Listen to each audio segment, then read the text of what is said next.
Assalamualaikum warahmatullahi wabarakatuh.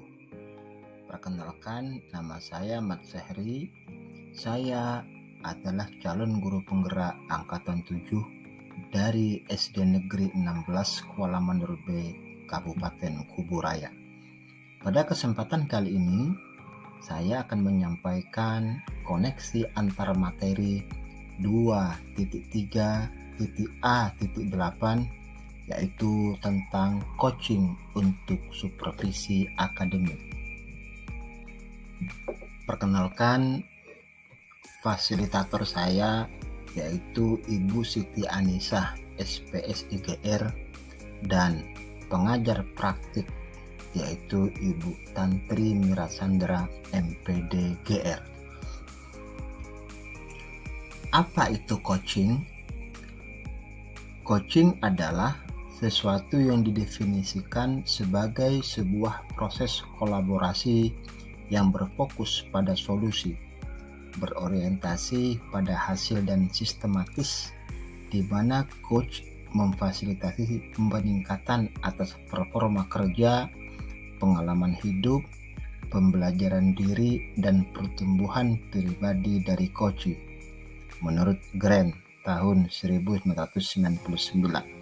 Sedangkan Whitmore mendefinisikan coaching sebagai kunci pembuka potensi seseorang untuk memaksimalkan kinerjanya.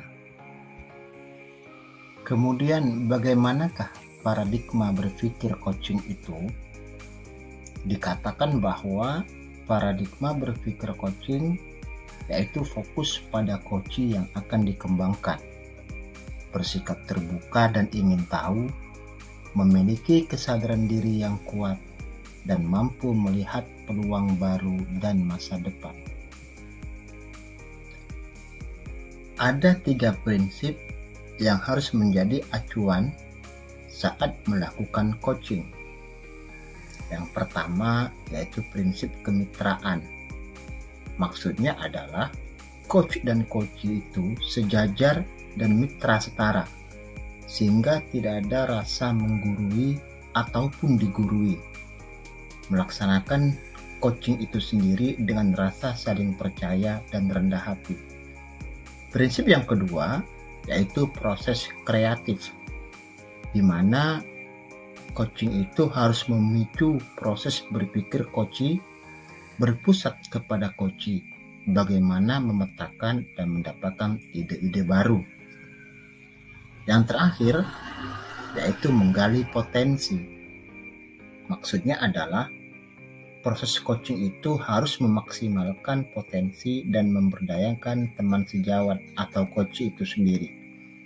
Dan percakapan harus diakhiri dengan rencana tindak lanjut dan kesimpulan yang dinyatakan oleh coach.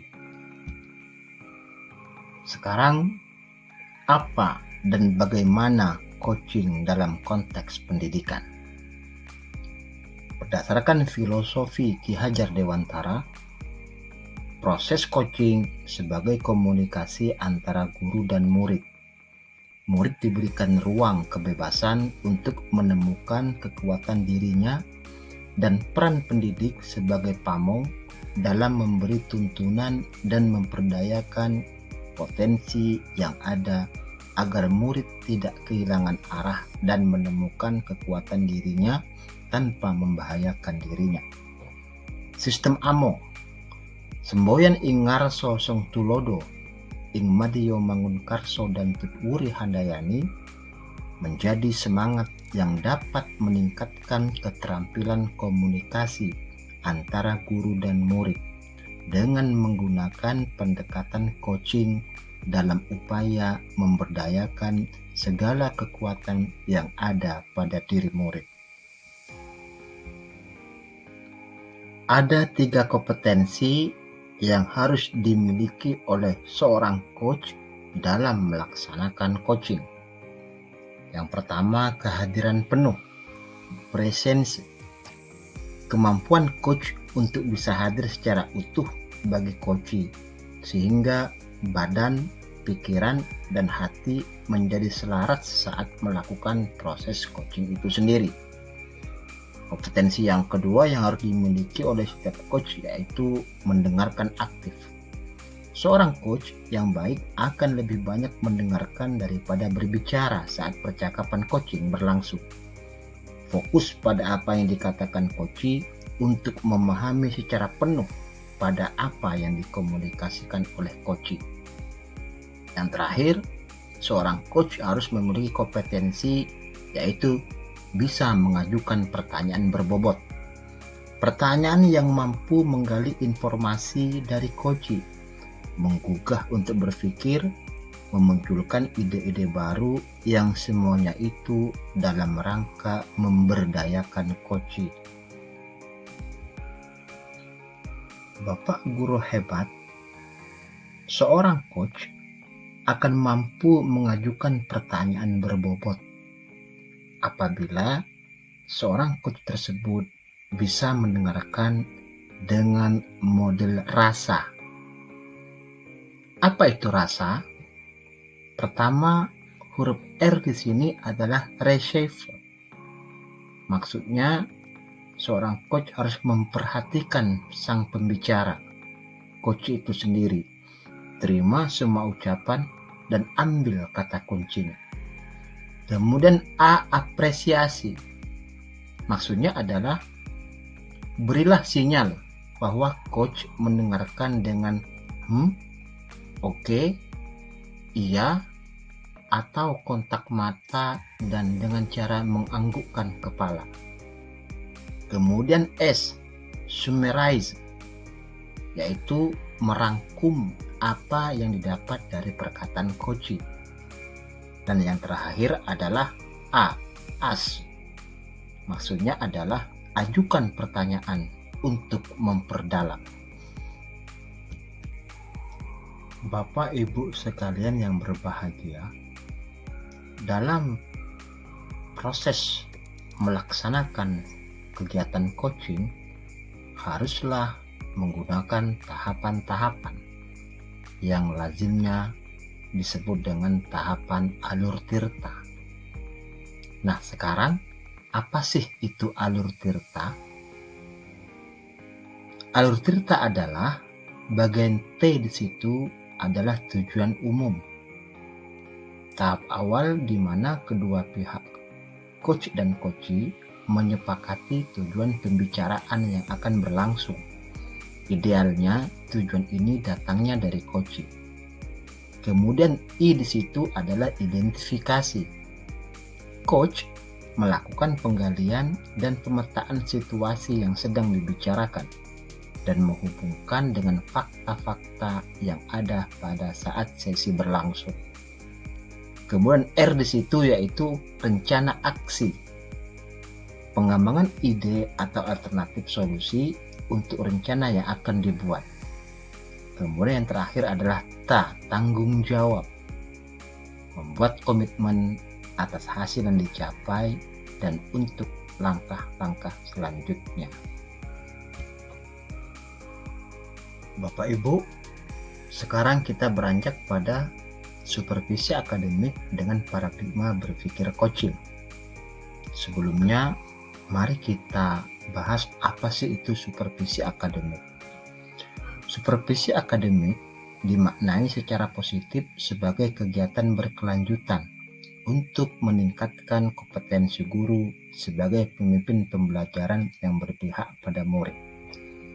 Dalam siklus supervisi klinis, pada umumnya meliputi 3 tahapan, yaitu tahap pra-observasi, kemudian tahap observasi, dan yang terakhir tahap pasca observasi.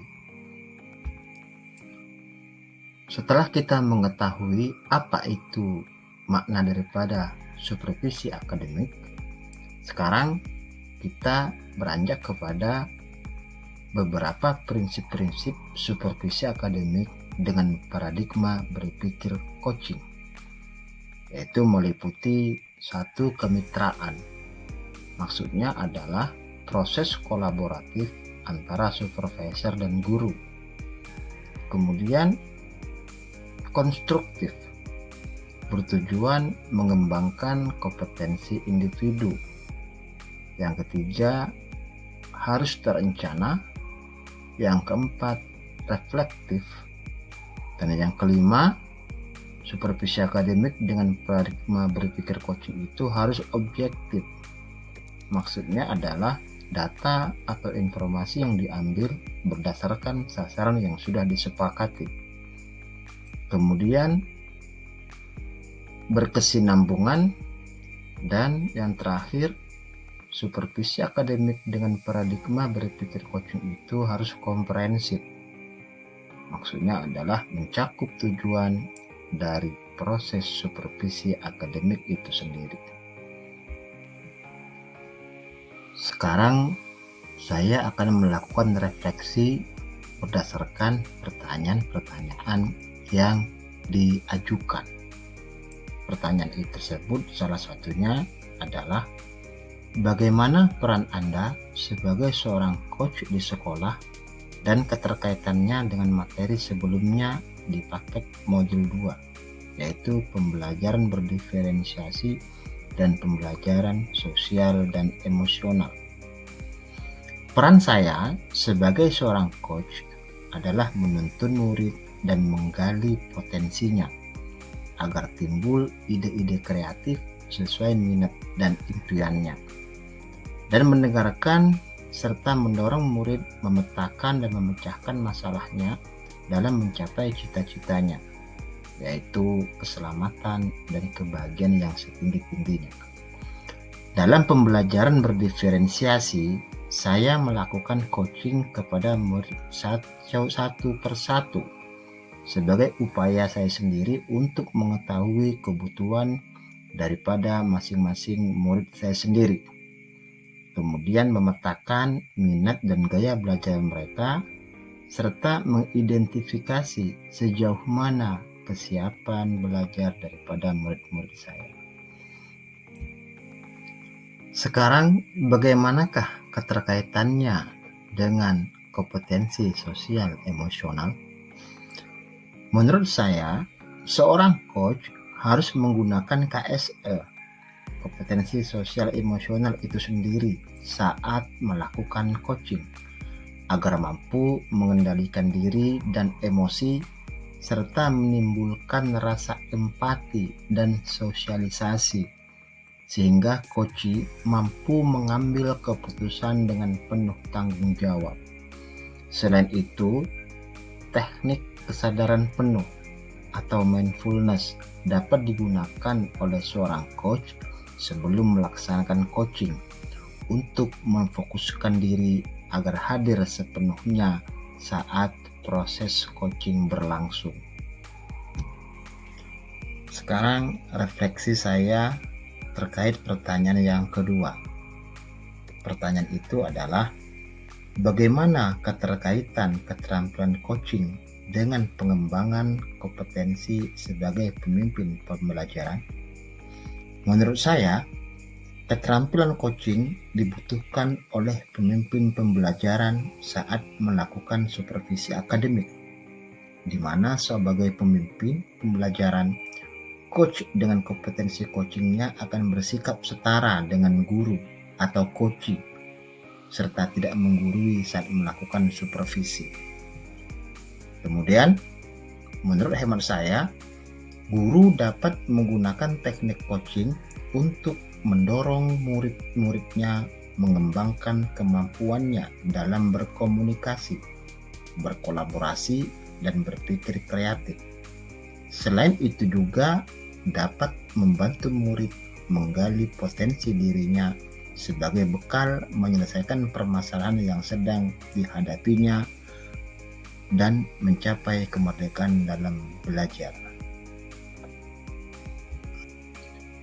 Bapak guru hebat yang sangat saya hormati, demikianlah paparan saya terkait koneksi antar materi modul 2.3 tentang coaching untuk supervisi akademik. Terima kasih atas perhatiannya dan mohon maaf atas segala kekurangan. Kami akhiri. Assalamualaikum warahmatullahi wabarakatuh. bergerak, bergerak, dan menggerakkan. Salam guru penggerak.